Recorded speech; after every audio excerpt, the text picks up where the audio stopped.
Last week, I shared with you details of research showing Australians are prepared to pay $20 a month for climate change policies designed to get us to net zero carbon emissions. But here's the thing.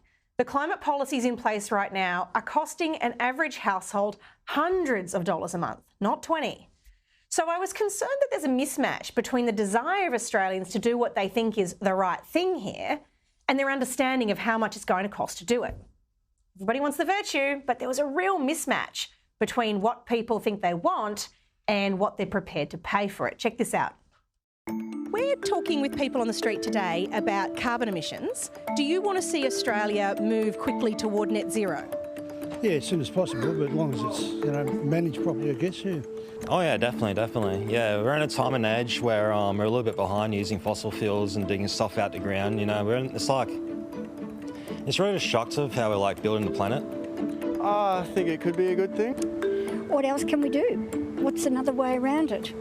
What would you be prepared to pay a month for that to happen? Because there's a cost associated with it. $20? Yeah, okay. I would not want to pay much more at all, to be honest. I would say maybe $50 a month. Yeah. Look, I believe it should be around about $400 a quarter. Okay. $20 I think is affordable for the average working family or whatever. Yeah. And finally, do you think it's significant that Australia is 1% of the world's emissions?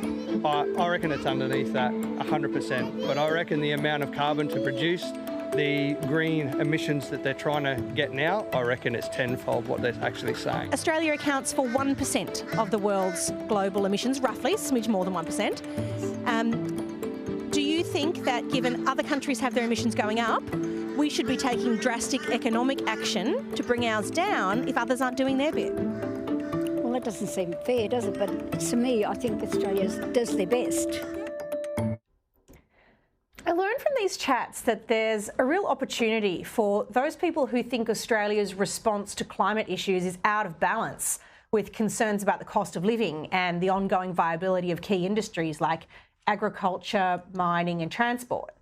There's a need to educate people about the real cost of what they call climate action to the individual and the household, and the way in which the suggestion that it is an emergency is crowding out action on other, more pressing environmental issues like the loss of species diversity and habitat or land and water degradation.